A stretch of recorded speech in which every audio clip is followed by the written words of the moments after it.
François Béat en cours d'évacuation vers la France pour des soins appropriés après l'obtention de la liberté provisoire lui accordée par la haute cour militaire.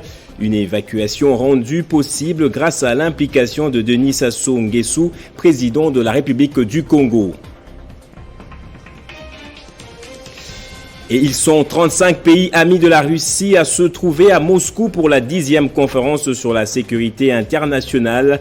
La RDC est représentée par son ministre de la Défense, Gilbert Kabanda.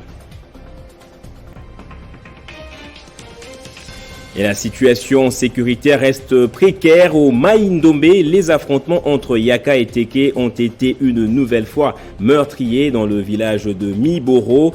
La gouverneure nouvellement investie a promis se rendre dès ce vendredi à Kwamouth.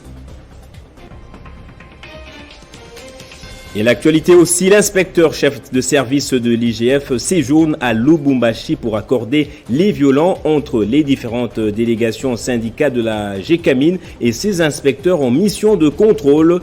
Jules Alinguete a apporté de l'éclairage sur les sujets qui les divisent. Madame, Monsieur, merci de nous rejoindre sur Télé 50. Ouvrons ce journal par cette information qui vient de nous parvenir. L'ancien conseiller en matière de sécurité du chef de l'État, Félix Antoine Tshisekedi, est en cours d'évacuation vers la France après avoir bénéficié d'une liberté provisoire.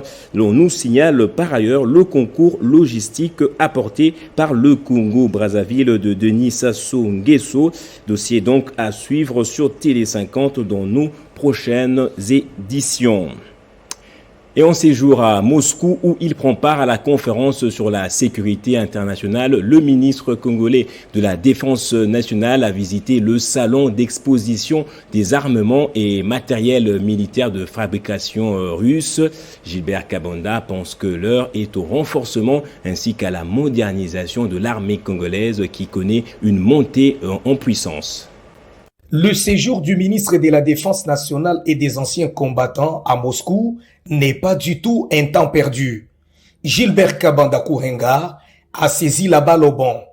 Il a consacré toute une journée pour visiter le salon d'exposition des équipements et matériels militaires des fabrications russes. Animé du souci des modernisations de l'armée congolaise, le représentant de la RDC dans ses assises est passé stand par stand. Kabanda veut assouvir son plan d'action conformément à la mise en œuvre de la loi des programmations militaires récemment promulguée par le chef de l'État, Félix Antoine Tshisekedi Tshilombo. A-t-on basculé vers les autres horizons? Le monde s'y interroge. Un connaisseur parfait des équipements militaires, parmi les urgences de Gilbert Kabanda à Moscou figure les pourvois des équipements des derniers cris aux forces armées de la République démocratique du Congo et FARDC. Un pari à gagner pour le gouvernement des Warriors. À travers le ministère de la Défense, Kabanda a constaté que tout y est dans cette industrie militaire russe et il en a eu les choix possibles. Armes à feu et d'assaut, véhicules blindés et bateaux de guerre, véhicules de transport des troupes, les hélicoptères des différentes missions, les marketeurs des différents fournisseurs ont chuchoté à l'oreille du ministre de la Défense de la RDC. Après Gilbert Kabanda, le tour sera des différents experts dans tous les domaines des FARDC défixés pour concrétiser la vision. Le chef de l'outil de la défense y est sorti, enrichi et satisfait. Et au Mai-Ndombe, la situation sécuritaire reste préoccupante dans le territoire de Kwamouth. 7 personnes ont perdu la vie dans le village de Miboro à la suite des conflits ethniques entre les Yaka et les Teke. Les activités économiques tournent au ralenti pour l'heure. Je suis précisément dans l'hôpital général de Kwamouth.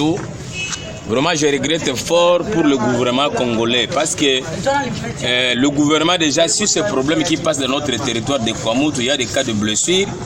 on a incendié le village Ntia, on a incendié récemment le village Le Douma. Aujourd'hui, on a parlé sur le problème des Miboro. Mais je regrette, mais est-ce que le gouvernement congolais est en vous bien, ce gouvernement n'est pas actif? Parce que pourquoi le gouvernement ne veut pas agir par rapport à ces territoires? On dirait que nous sommes un territoire mis à part. Parce que partout ailleurs, il y a le problème de Beni, le gouvernement congolais intervient. Pourquoi le territoire de Kwamutu, le président qui nous écoute à tout moment, le gouvernement ne veut pas intervenir pour ce problème? Hein? On dirait que ce territoire appartient au peuple Yaka. Parce que nous avons étudié depuis longtemps en histoire, on n'a jamais parlé du territoire du plateau de Bayaka. On a entendu parler du territoire, le plateau de Bateke. Maintenant, il y a des cas de blessés, les gens sont en train de mourir, le gouvernement ne veut pas intervenir. Vraiment, nous sommes très mécontents. Au moment où je parle, je suis dans l'hôpital général de Kwamout, je suis venu rendre visite à nos bien-aimés qui ont eu des cas de blessures. Et justement, la nouvelle gouverneure de province a officiellement pris les commandes de la province. Rita Boula hérite d'une situation sécuritaire chaotique. La cérémonie de remise et reprise avec Jax Bombaka s'est déroulée hier et dans sa prise de parole en tant que chef de l'exécutif, Rita Boula a annoncé se rendre dès ce vendredi au territoire de Kwamout où deux tribus s'affrontent, l'Iyaka et les Teke. On l'écoute. Nous sommes dans une même famille parce que nous avons un seul père, mais surtout notre objectif, c'est de faire gagner le chef de l'État dans les élections prochaines. Donc c'est notre objectif, c'est notre travail, main dans la main, tous bien sûr, pas seuls, et moi, et lui, et vous tous. Nous sommes là pour que Mai Ndombe, le président de la République, son Excellence Félix Antoine Tshisekedi Tshilombo, puisse avoir si pas 100%, mais 99%. L'inspecteur chef de service de l'inspection générale des finances séjourne à Lubumbashi, Jules Alinguete, veut dissiper tout malentendu entre différentes délégations syndicales de la GECAMIN et ses inspecteurs en mission de contrôle. Les points de discorde, c'est notamment l'imposition dans le traitement des dossiers, les décomptes finaux dus aux pensionnés et les blocages de différents paiements liés au personnel. À Aéroport international de la Loano, jeudi 18 août 2022, 22h. À bord du régulier des CAA, Gilles Alinguete, à la tête d'une forte délégation de l'inspection générale des finances, est arrivé à Lubumbashi pour dissiper tout malentendu sur un prétendu blocage des avantages sociaux des agents et cadres de la GECAMIN par l'équipe d'inspecteurs de l'IGF envoyée en mission d'encadrement pour une gestion orthodoxe des finances publiques au sein de cette entreprise.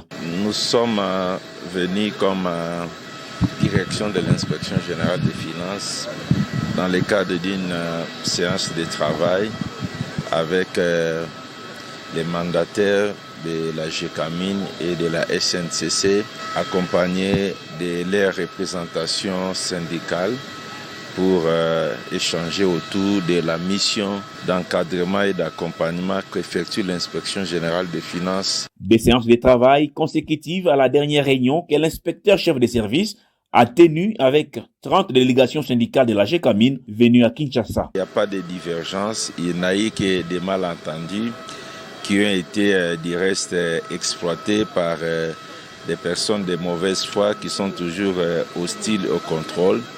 Mais en réalité, il n'y a rien. Je pense que tout va bien et tout ira bien. L'autre entreprise concernée par la mission de Gilles Alinguete dans la ville qui préfère, c'est la SNCC qui fera partie de cette tripartite prévue ce vendredi 19 août.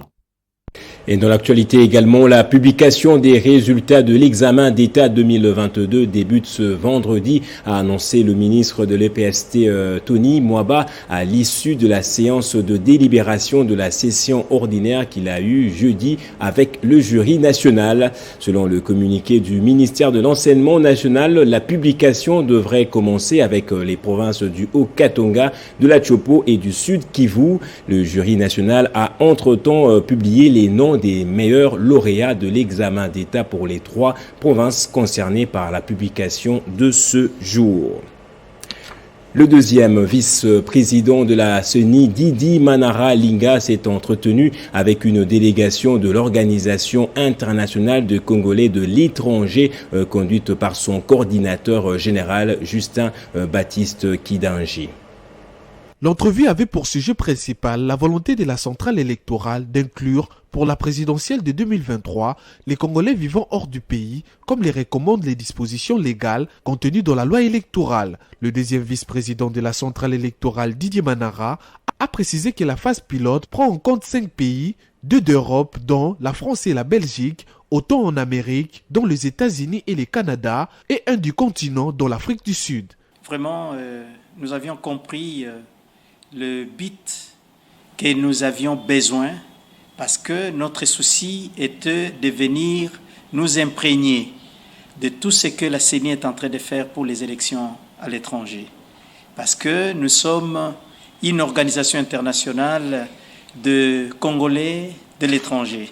Donc on ne pouvait pas faire passer inaperçu sans avoir des précisions sur ce qui peut se passer au niveau de l'étranger et connaître comment est-ce que nous allons commencer à mobiliser nos amis qui sont là-bas pour enfin que les élections puissent se passer dans le calme et dans la paix. Ces derniers restent persuadés que la CENI tient fermement à accomplir sa mission dans le respect du délai imparti. Et évaluation de la situation sécuritaire au Lualaba avec accent porté sur les bavures policières autour de l'opération Zéro délinquant. Le professeur Jean-Claude Molipé a promis d'agir pour le bien-être de la population au cours d'une réunion présidée par le vice-ministre de l'Intérieur à Kolwezi. Reportage de Jean-Marie Kazambou et Benjamin Moudiata. Aussitôt arrivé dans la soirée de mercredi 17 août 2022 au Lualaba par l'aéroport national de Kolwezi, le vice-ministre de l'Intérieur, Sécurité et Affaires coutumières a, en compagnie de la gouverneure intérimaire Fifi Masuka Saini, présidé une réunion de sécurité dans la salle de conférence du gouvernorat. Il était question pour le professeur Jean-Claude Molipé Mandongo de passer en revue la situation sécuritaire générale de la province du Lualaba avec un accent sur l'opération Zéro délinquant traduite par l'enrôlement des jeunes désœuvrés au sein du service national de Kanyamaka CC. L'adjoint de Daniel Asselo s'est apaisanti sur les bavures policières survenues le 25 juillet dernier ayant occasionné mort d'hommes et quelques blessés. Cette rencontre de haute portée sécuritaire du Lualaba a connu la participation du général Raus Tchaloué, de l'inspection générale de la police nationale congolaise, du ministre provincial de l'Intérieur, des hauts responsables des FARDC, de la DGM, des services d'intelligence et du maire de Kolwezi. Le professeur Jean-Claude Molipé a rassuré les parties prenantes d'agir pour le bien-être de la population. Concernant quelques dérapages enregistrés au cours de l'opération d'enrôlement jeunes désœuvrés au sein du service national de Kanyamaka CC, dans le chef de certains éléments de sécurité, le gouvernement Masuka a invité toutes les familles concernées à se faire enregistrer en présentant les pièces justificatives. Les moyens financiers conséquents sont déjà mis en jeu pour que les jeunes Lualabais qui sont déjà sur le site de l'école de métier Kanyamaka CC soient dans de bonnes conditions.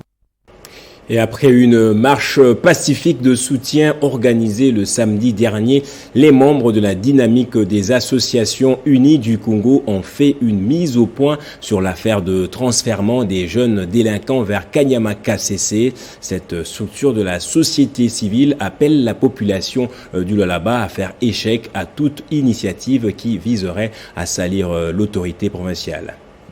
Suite aux allégations avancées par certains membres de la société civile de la province du Lualaba au sujet des transfèrements de jeunes délinquants vers Kanyamaka CC pour le service national, les différentes structures œuvrant au sein de la dynamique des associations du Congo apportent leur indéfectible soutien à la gouverneure de province, Fifi Masuka, et mettent en garde toute personne qui oserait s'attaquer à la politique de gouvernance du président de la République apporté dans la province par Fifi Masuka. Comment expliquer un projet qui est lancé par le chef d'État Félix Tshisekedi pour accompagner les jeunes désœuvrés au fond de leur réintégration dans la société?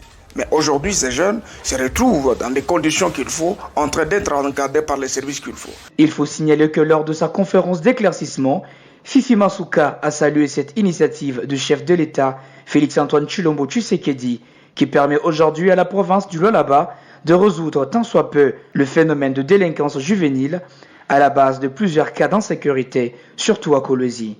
Fifi Masuka avait également fustigé le comportement de certains médias et activistes de la société civile qui défendent les intérêts de certains acteurs politiques en voulant ternir l'image de son gouvernement, faisant des avancées significatives observées au Lualaba en faveur des enfants et dans différents domaines vitaux dans la province. Et puis la gouverneure de la province du Haut-Lomami a présidé un conseil de sécurité à l'issue duquel le ministre provincial de l'Intérieur, Sécurité, Décentralisation, Albert Makwakwa, a appelé la population de la province à être plus vigilante face aux manipulations de masse. C'est une réunion sécuritaire conduite par la gouverneure Yumba Kalinga Mushimbi Isabelle. Au sommaire, une manifestation a été organisée nuitamment sans avertir les autorités. Albert Makwakwa, ministre provincial de l'Intérieur, Sécurité, Décentralisation et Affaires coutumières, a évoqué la manipulation de la population sans objectif clair, pouvant entraîner les troubles et les développements amorcés qui va courir des risques. Il en a appelé à mettre fin aux problèmes tendant à saper la réputation de la province. À Kamina, la nuit, il y a eu un peu de tension. La population a dû marcher nuitamment. Vous savez, organiser une manifestation la nuit avec l'intention, on ne sait pas. La population évite tout genre de manipulation. Vous savez, demain il y a soulèvement, demain il y a ceci et cela. Nous avons besoin des investisseurs. S'ils arrivaient en pleine ville et ils vivaient cela, est-ce qu'ils peuvent rester? Isabelle Kalinga en a appelé tous les membres de la sécurité provinciale à doubler la vigilance et renforcer l'outil sécuritaire pour rester au pas du développement. On passe à l'actualité en Afrique. Au Tchad, après plus de 15 ans en exil, les deux grandes figures de la rébellion, Timan Erdimi et Mahamat Nouri, sont rentrés hier jeudi à Djamena, cette fois sans armes en main, pour participer à l'ouverture du dialogue national inclusif qui s'ouvre ce samedi, fruit de l'accord signé la semaine dernière à Doha. Ils ont regagné Djamena quelques heures avant l'ouverture du dialogue national. Après plus de 15 ans en exil, il s'agit de Timan Erdimi et Mohamed Nouri. Ces deux chefs de rebelles au Tchad avaient tenté de prendre Djamena en 2008 et en 2019 et de renverser le président Idriss Déby. Un accueil chaleureux les a été réservé par des proches et d'autres hommes politiques.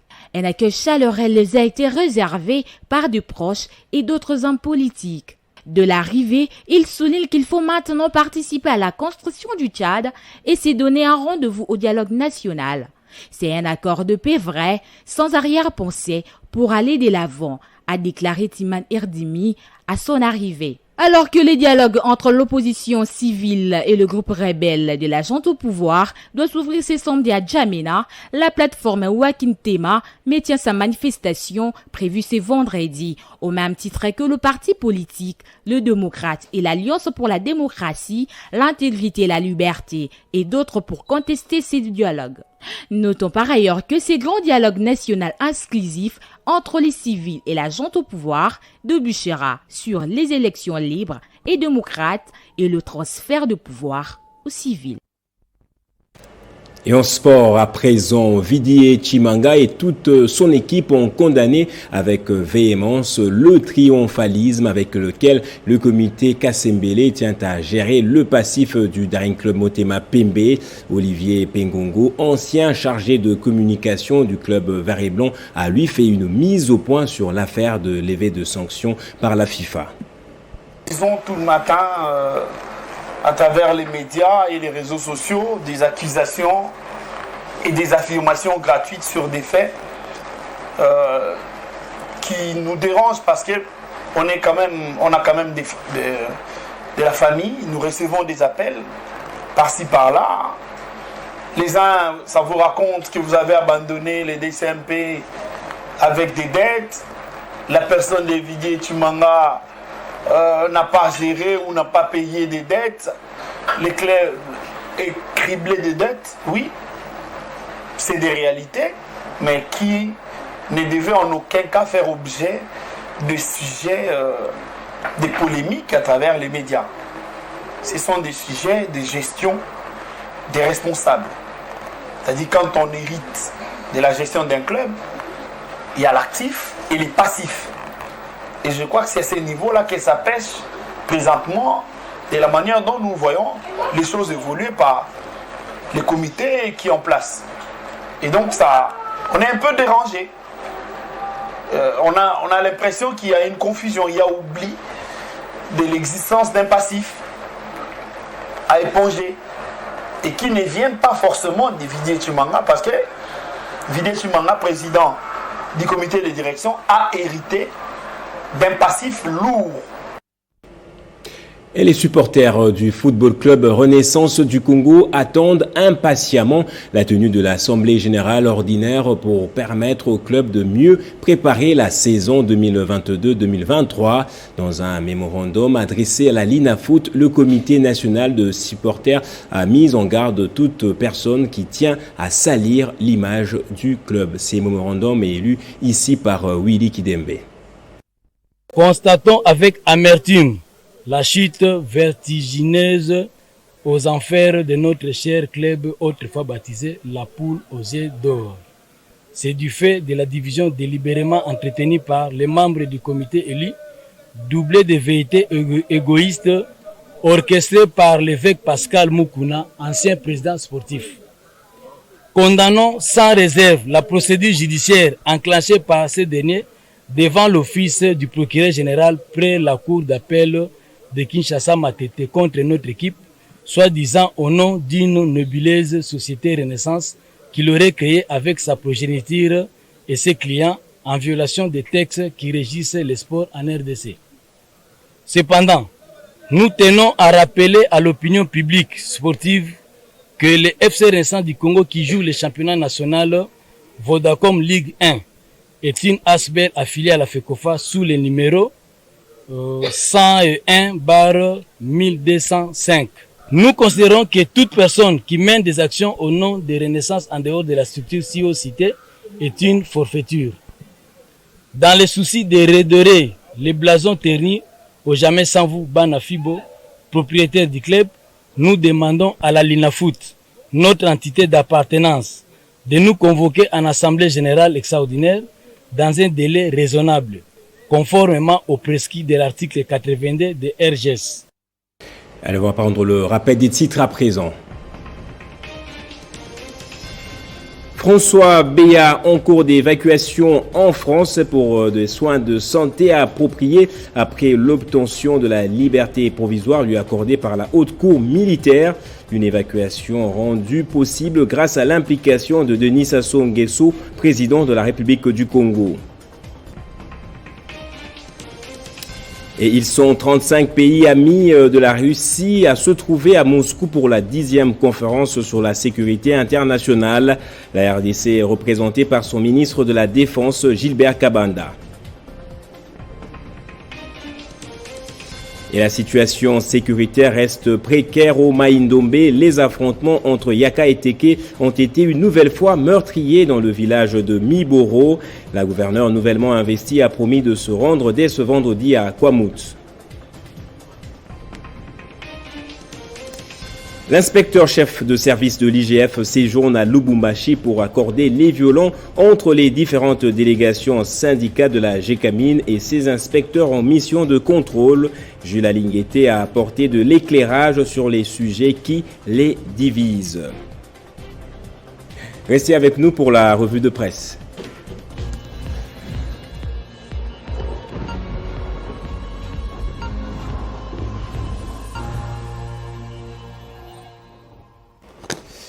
Et la revue de presse, c'est avec Grace Salambo qui me rejoint lentement de l'autre côté du studio. Bonjour et bienvenue à vous, Grace. Bonjour Gaëtan.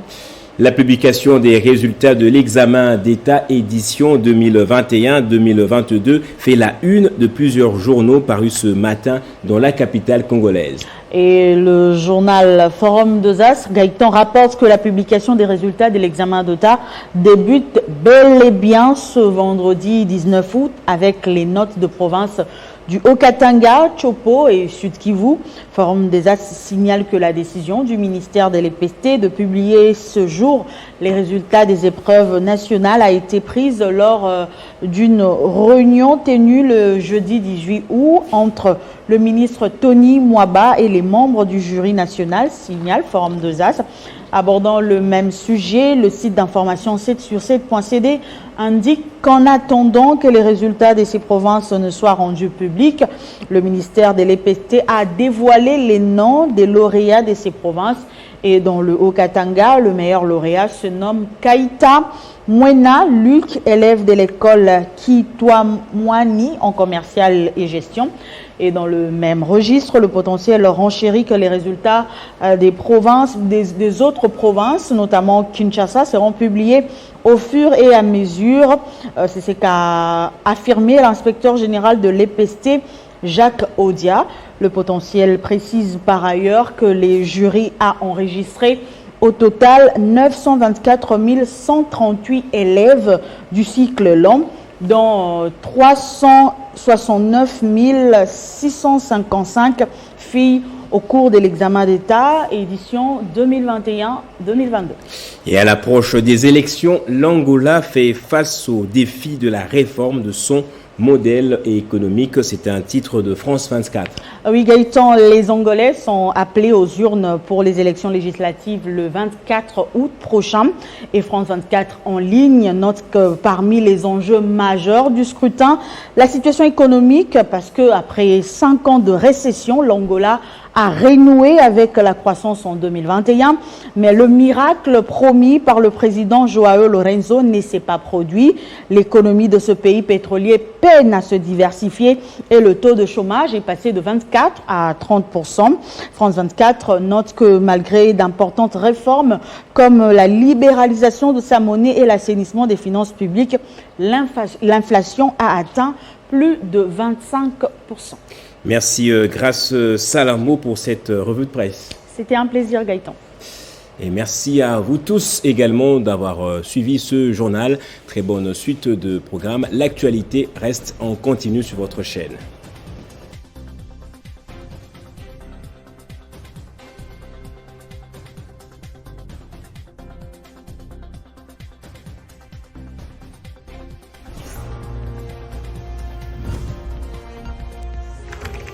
L'actualité reste en continu.